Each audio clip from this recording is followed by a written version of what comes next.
오늘 우리가 함께 읽은 이 말씀은 너무나도 유명한 말씀이죠.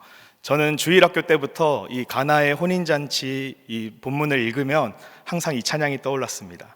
예수님이 말씀하시니 물이 변하여 포도주 됐네. 네, 너무나도 익숙한 말씀이죠. 어릴 때부터 주일학교에서 항상 이 말씀을 묵상할 때면 대체 왜 물을 포도주로 바꾸셨을까? 이게 무슨 상관이 있는가 하면서 찬양은 이렇게 잘 외우지만 이 말씀에 대해서는 깊이 너무나도 익숙한 말씀이라서 잘 연구해 본 적이 없는 것 같습니다. 오늘 말씀을 준비하면서 이 가나의 혼인잔치를 묵상하는데 이 안에 정말 놀라운 비밀이 있다는 것을 깨달았습니다. 오늘 가나의 혼인잔치 이 사건은 요한복음에 기록된 예수님의 첫 표적입니다. 누구의 혼인잔치인지는 알 수 없지만 예수님의 어머니인 마리아가 이 잔치에 참석했고요. 그리고 예수님과 예수님의 제자들도 이 잔치에 초대받았습니다. 유대인의 혼인잔치는 보통 7일 정도 진행되었다고 합니다. 왜냐하면 멀리서 오는 사람들도 잔치에 참여하고 또 그들과 함께 기쁨을 나누기 위해서였다고 하는데요. 잔치의 주인은 멀리서 온 사람들을 풍족하고 넘치도록 대접할 의무가 있었습니다. 꽤 긴 기간 동안 혼인잔치를 벌였기 때문에 주인은 멀리서 오는 사람들에게까지 부족함 없도록 음식을 대접하기 위해서 사전에 만반의 준비를 하고 손님을 맞이하는 것이 일반적이었던 것이죠. 그런데 오늘 본문 3절에 어떻게 시작하죠? 포도주가 떨어진지라 라는 갑자기 너무나도 위기가 등장하고 있습니다. 어느 정도 손님이 올지를 미리 예상을 하고 모든 손님들이 충분히 마실 수 있는 포도주를 준비해야 했는데 만약 잔치에 포도주가 떨어진다면 이것은 혼주에게는 아주 큰 수치가 되었다고 합니다. 유대인들에게는 지나가는 나그네도 귀하게 대접해야 한다는 문화가 있습니다. 그런데 나그네는 고사하고 자신이 직접 초대한 손님들을 부족하게 대접한다면 이것은 이 잔치를 벌인 주인이 혼주가 충분히 준비를 하지 못했다. 그래서 사람들의 입에 오르락 내리락 할 수 있는 아주 사회적으로 평판이 많이 떨어지는 일이었다는 것입니다. 심지어 포도주는 잔치의 핵심 중의 핵심이라고 할 수 있습니다. 잔치의 기쁨을 상징하고 있었기 때문입니다. 잔치에는 절대로 빠질 수 없는 음료, 이 포도주가 떨어진 일이 혼인잔치에 일어났던 것이죠. 오늘날 결혼식에 비유를 한다면 어떻게 비유를 할까요? 결혼식이 한창 진행 중인데 뷔페 음식이 하나도 남아있지 않다? 이 정도로 좀 비유를 할 수 있을 것 같습니다. 그만큼 심각하고도 잔치를 준비한 주인의 입장에서는 엄청나게 중요한 위기가 찾아오고 있는 것입니다. 이렇게 심각한 문제가 발생했는데 이 사실을 예수님에게 알린 사람은 마리아였습니다. 예수님의 어머니 마리아입니다. 예수님이라면 어떻게든 이 문제를 해결하시리라는 기대를 가지고 마리아는 예수님에게 이 사실을 알립니다. 아까도 말씀드렸다시피 예수님께서는 아직 어떠한 표적도 어떠한 기적도 본격적으로 사역을 시작하지 않으신 시점입니다. 가나의 혼인잔치에서 물을 포도주로 바꾸신 이 사역이 요한복음에 기록된 첫 사역이었기 때문에 혼인잔치에 참여한 사람들은 예수님이 어떤 분인지에 대해 자세히 알지 못했던 것입니다. 나사렛 출신의 예수, 또 목수 요셉의 아들 정도로만 지역에 그냥 다른 사람들을 알듯이 예수님에 대해서만 알고 있었을 것입니다. 하지만 마리아는 어떤가요? 마리아는 예수님을 그냥 나사렛 예수 정도로 알고 있던 여인이 아니었습니다. 마리아는 본인이 직접 천사로부터 계시를 받아 아직 남자를 알지 못하는 자신이 10달 동안 직접 성령으로 잉태를 해서 배 아파 낳은 아들입니다.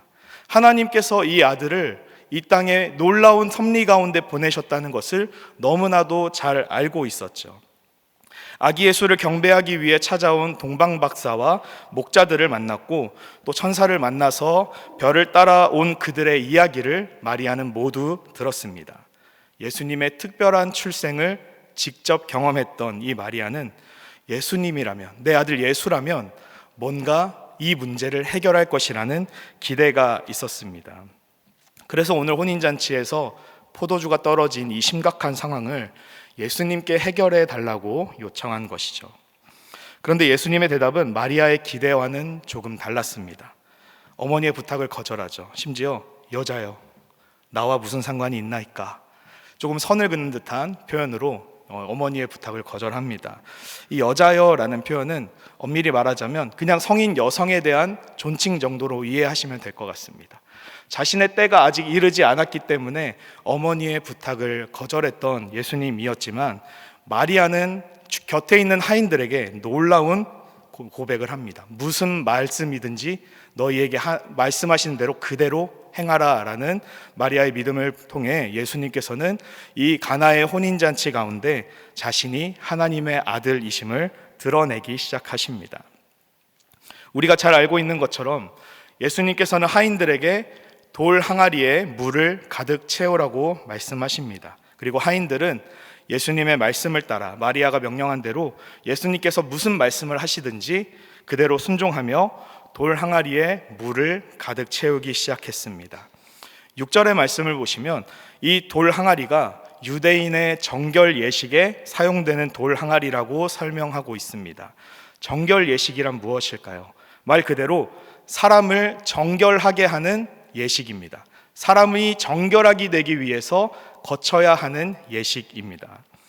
유대인들이 오랫동안 지켜왔던 장로들의 전통에 따르면 모든 유대인들은, 모든 이스라엘 백성들은 식사하기 전에는 반드시 손을 물로 씻어야만 정결하다라는 인식이 있었습니다. 그래서 수많은 사람들이 입장하고 또 나가는 이 혼인잔치에는 들어오는 손님들마다 정결 예식을 지킬 수 있도록, 편안하게 손을 씻을 수 있도록 항상 입구에 손을 씻을 수 있는 항아리를 준비해 놓았던 것입니다. 많은 사람들이 혼인잔치에 참석해서 손을 씻었고 물을 담아놓은 항아리는 어느 정도 비어 있었을 것입니다. 그런데 예수님은 굳이 다른 많은 항아리나 다른 많은 통들이 있었음에도 불구하고 그 항아리에 굳이 이 정결 예식에 따라 손을 씻는 물 항아리에 물을 가득 채우라고 말씀하시죠. 그리고 그 항아리의 물을 포도주로 바꾸셨습니다. 왜 예수님께서는 굳이 이 정결 예식에 사용하는 항아리의 물을 채우라고 말씀하셨을까요? 예수님께서 굳이 이 항아리에 물을 채우고 또 그 물을 포도주로 바꾸신 데에는 분명한 이유와 목적이 있습니다. 오늘 말씀을 통해서 그 이유를 세 가지로 살펴보고 함께 은혜를 나누기 원합니다. 첫 번째로, 예수님께서 굳이 정결 예식에 쓰이는 항아리를 통해 물을 포도주로 바꾸신 이유는 예수님께서 기쁨의 근원이시라는 사실을 많은 사람들에게 알게 하시기 위해서였습니다. 예수님께서 물을 포도주로 바꾸신 그 포도주를 통해서 다시 혼인잔치에는 기쁨이 충만해졌습니다.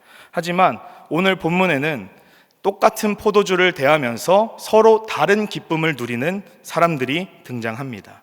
먼저는 하인들이 가져다 준 포도주를 맛본 연회장입니다. 연회장은 잔치 주인의 부탁을 받아서 잔치의 처음부터 끝까지 모든 것을 준비하고 기획하는 사람을 의미합니다. 연회장은 이 하인들이 가져온 포도주, 예수님께서 변화시킨 포도주를 맛을 보고 신랑을 불러서 자네는 더 좋은 포도주를 지금 가져왔다고 칭찬합니다. 아까 이스라엘의 혼인잔치가 보통 7일 정도 진행된다고 말씀을 드렸는데, 오랫동안 잔치가 진행되기 때문에 처음에 오는 손님들에게는 좋은 포도주를 대접하고, 또 이제 사람들이 조금 술에 취하고 혀의 감각이 둔해지면 그 다음에는 품질이 떨어지는 포도주를 내놓는 것이 일반적인 관습이었습니다. 그런데 지금 연회장이 맛본 이 잔치의 한창 중에 막바지에 맛본 이 포도주는 처음 가져왔던 포도주보다 더 우수한, 더 품질이 좋은 포도주를 맛본 것입니다. 물론 신랑은 지금 연회장이 말하고 있는 포도주가 도대체 어떤 포도주인지 알지 못했죠. 그리고 아이러니하게도 연회장 역시 이 포도주가 어디에서부터 왔는지는 알지 못합니다. 다만 하인들이 가져다 준, 지금 돌 항아리에서 떠다 준 이 포도주를 맛을 보고 수많은 잔치를 다니며 수많은 포도주를 맛봤을 연회장은 정말 이 포도주가 훌륭한 포도주라는 것을 신랑을 불러서 칭찬을 하고 있는 것입니다. 연회장은 훌륭한 포도주를 분별하고 그 품질을 판단할 수는 있었지만 포도주가 어디에서부터 오는지는 알지 못합니다. 연회장이 포도주를 통해 얻은 기쁨은 포도주를 마신 잠깐의 즐거움이었을 뿐 그 기쁨이 어디에서 오는지는 깨닫지 못했던 것입니다. 포도주로 인해 또 다른 기쁨을 누린 사람들은 바로 예수님의 말씀에 순종하여 연회장에게 포도주를 떠다 준 하인들입니다. 9절의 말씀을 다시 한번 볼까요? 한번 같이 읽어보도록 하겠습니다. 연회장은 물로 된 포도주를 맛보고도 어디서 났는지 알지 못하되 물 떠온 하인들은 알더라. 연회장이 신랑을 불러. 연회장은 포도주가 어디서 났는지 알지 못했지만 하인들은 알았습니다. 이 포도주가 어디에서부터 왔습니까? 바로 예수님으로부터 왔다는 것을 알고 있었죠. 직접 항아리에, 그 말씀에 순종해서 직접 항아리에 물을 가득 채우고 또 그 물을 떠다 주라는 명령에 직접 순종하여서 그 물을 직접 떠서 갖다 준 하인들은 이게 원래 물이었는데 포도주로 변했다는 사실을 가장 먼저 알아챈 사람들이었습니다. 이 연회장에게 포도주를 갖다 줄 때 정말 이것을 갖다 주어도 되나? 정말 내가 이대로 갖다 주어도 되나라는 의심이 들었겠지만 예수님의 말씀에 순종했고 그리고 연회장이 이 포도주가 정말 좋은 품질의 포도주다라는 칭찬을 할 때 하인들은 예수님께로부터 이 포도주가 왔다는 사실을 명백하게 알고 있었던 것이죠. 물론 하인들은 잔치에 참여한 손님들의 손님들을 섬기며 또 그들의 필요를 채우기 위해 동분서주 바쁘게 움직이느라 포도주를 마실 틈은 없었을 것입니다. 다른 사람들의 심부름을 하느라 정신이 없었을 테지만 이 하인들은 포도주가 주는 기쁨은 누리지 못했겠지만 이 하인들은 포도주를 공급하신 예수님에 대해서는 잘 알고 있었습니다. 한번 생각해 보십시오. 예수님께서 하인들에게 내렸던 명령은 사실 상식적으로 이해가 가지 않는 말씀입니다. 예수님의 어머니 마리아가 예수님에게 저들에게 포도주가 떨어졌다라고 말했을 때 상식적으로 예수님은 돌 항아리에 물을 채우라는 명령이 아니라 포도주가 있던 통을 가지고 오라와 같은 그런 명령을 하는 것이 더 이해하기 쉽습니다. 예수님이라면 그 포도주 통에 말씀만으로도 다시 포도주가 가득 차게 할 수 있거나 아니면 더 큰 용량의 어떤 많은 사람들에게 포도주를 공급할 수 있도록 또 다른 방법을 사용하실 수도 있습니다. 그런데 왜 하필 정결 예식에 사용하는 사람들의 손을 씻는 항아리입니까? 지금 이 하인들은 이 항아리가 어디에 쓰이는지도 너무나도 잘 알고 있습니다. 사람들의 손을 씻어야 하는 정결 예식에 사용하는 이 항아리에서 내가 지금 이대로 떠서 갖다 주면 나는 연회장에게 한 소리 듣지 않을까라는 의문이 충분히 들 법도 한 것입니다. 지금 사람들에게 필요한 것은 손 씻을 물이 아니라 포도주였기 때문에 하인들은 예수님의 말씀에 의문을 품고 순종하지 않을 수도 있었습니다. 하지만 이 하인들은 상식적으로 이해가 가지 않는 예수님의 명령에도 순종합니다. 그리고 항아리에 채운 물을 가득 떠서 연회장에게 갖다 주었습니다. 마리아가 말했던 것처럼 너희에게 무슨 말씀을 하시든지 그대로 하라 라는 그 말에 순종해서 예수님의 말씀에도 순종했습니다. 그 결과 연회장에게 훌륭한 포도주를 제공할 수 있었습니다. 물이 포도주로 변하는 이 표적은 어쩌면 하인들의 도움이 없이도, 하인들의 순종이 없이도 예수님의 능력으로도 충분히 가능한 일이었습니다. 예수님께서는 온 세상을 창조하신 성자 하나님이시기 때문입니다. 말씀으로 온 세상을 창조하신 하나님께서 말씀만으로 물을 포도주로 바꾸는 일 어렵지 않았을 것입니다. 하지만 예수님께서는 이 하인들의 순종을 통해 역사하십니다. 하인들의 순종이 예수님의 영광을 드러냈습니다. 비상식적인 일에도 의심 없는 순종을 통해 포도주를 제공하는 기쁨을 누렸고 기쁨의 근원이신 예수님에 대해 알게 되었습니다. 하인들은 포도주도 마셔보지 못했고 연회장의 칭찬도 하인들이 아닌 신랑에게 돌아갔지만 하인들은 기쁨의 근원이신 예수님에 대해 알게 되었습니다. 그 감격은 포도주를 마시는 기쁨, 칭찬을 받는 기쁨과는 비교할 수 없는 기쁨입니다. 기쁨의 근원을 발견했기 때문입니다. 예수님께서 손 씻을 물을 담는 항아리에 물을 가득 채우라고 명령하신 두 번째 이유는 항아리의 물은 사람을 깨끗하게 하지 못하기 때문입니다. 유대인들은 정결 예식에 따라서 열심히 항아리에 담긴 물로 손을 씻었습니다.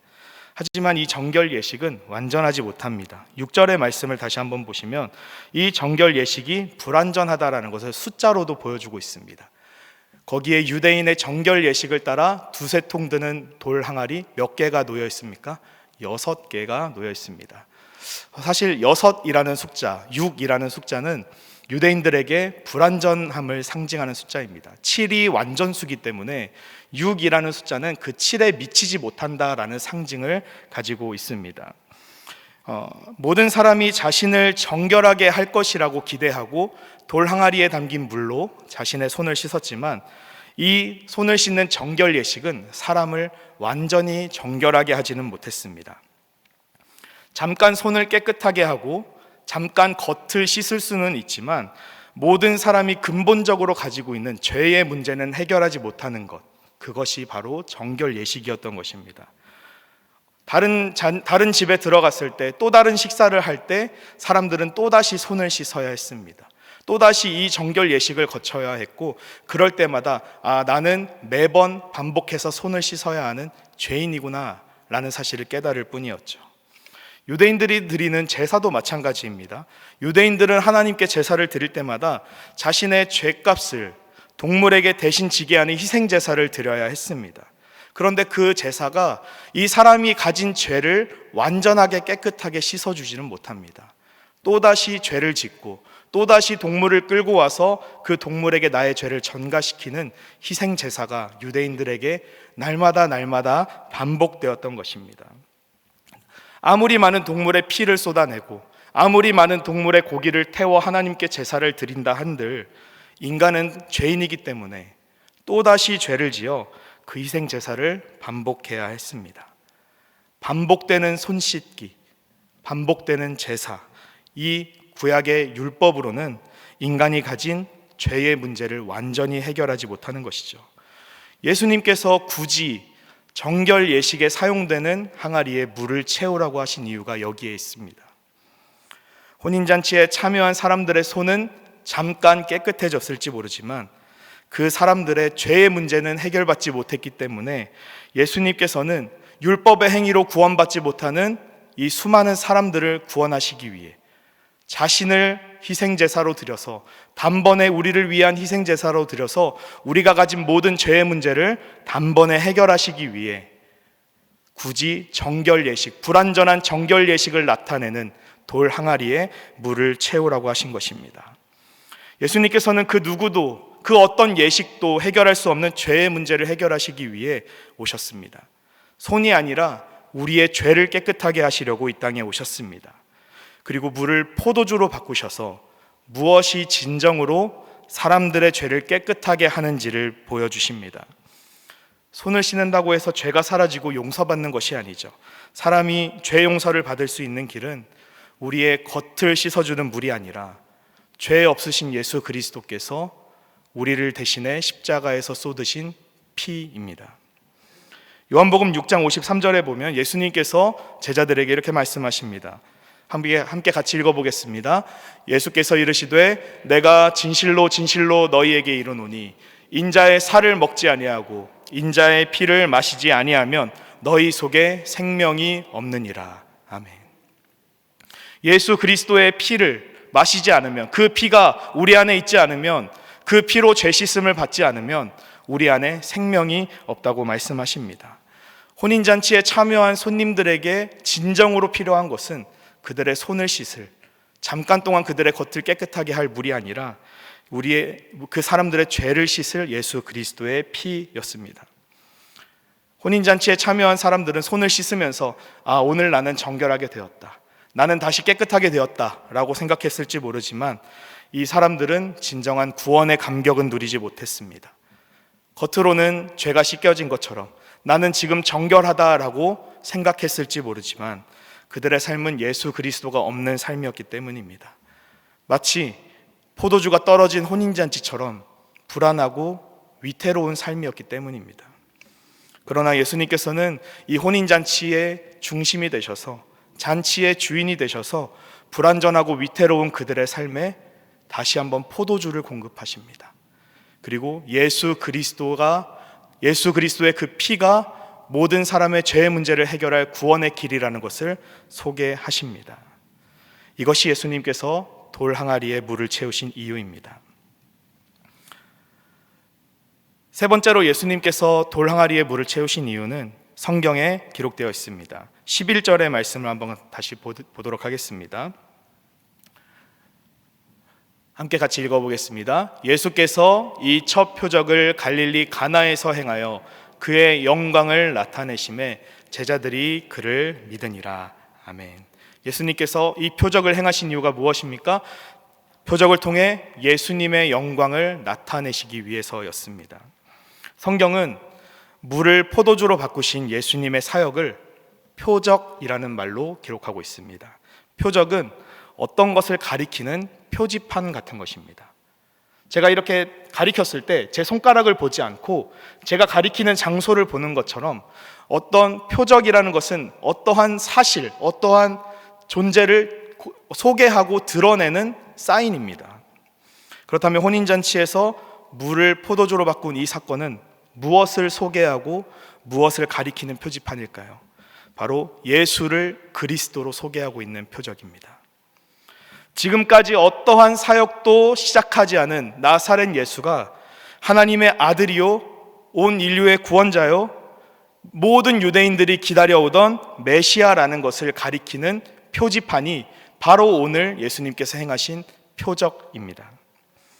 예수님께서 물을 포도주로 바꾸신 이유가 무엇입니까? 단순히 어머니의 말씀에 순종하기 위해서, 불쌍한 사람들을 돕기 위해서, 이 위기의 순간에 내가 짜잔 하고 나타나서 이 문제를 해결해서 많은 사람들에게 자신의 이름을 알리기 위해서 그러한 소소한 이유가 아닙니다. 예수님께서 이 표적을 행하신 것은 그의 영광을 나타내기 위해서, 11절이 말씀하고 있는 것처럼 예수 그리스도의 영광을 나타내고 많은 사람들이 예수님을 하나님의 아들로 믿게 하기 위해서였습니다. 예수님께서 바로 이 세상 가운데 참된 기쁨과 평안을 주기 위해 오신 분이라는 것을 소개하려고, 우리의 죄의 문제를 해결해서 우리가 도저히 우리의 노력과 어떤 율법의 행위로 해결할 수 없는 죄의 문제를 해결하기 위해 오신 분이라는 것을 소개하기 위해서였습니다. 그런데 여전히 너무나도 많은 사람들이 예수님께서 스스로 나타내시고 스스로 소개하신 그 영광을 바라보지 않고 예수님께서 공급하신 포도주에만 집중하고 있습니다.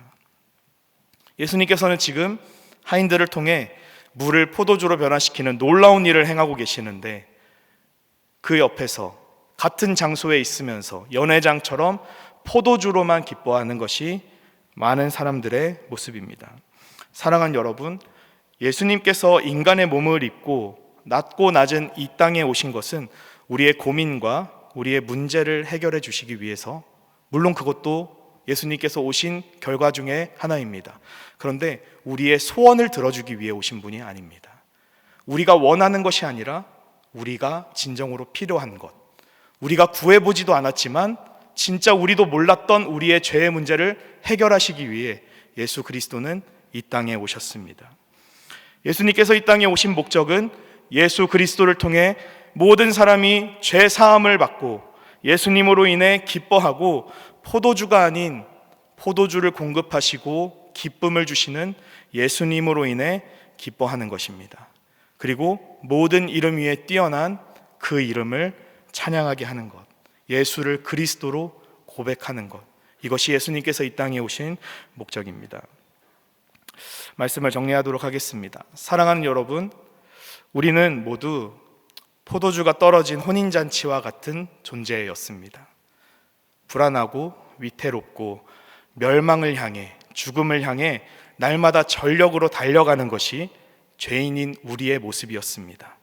하지만 예수님께서는 그런 아무런 소망 없는, 어디로 가야 할지 알지 못하는 우리를 위해서 이 땅에 오셔서 우리의 죄의 문제를 해결하시기 위해 십자가에 못 박혀 죽으셨습니다.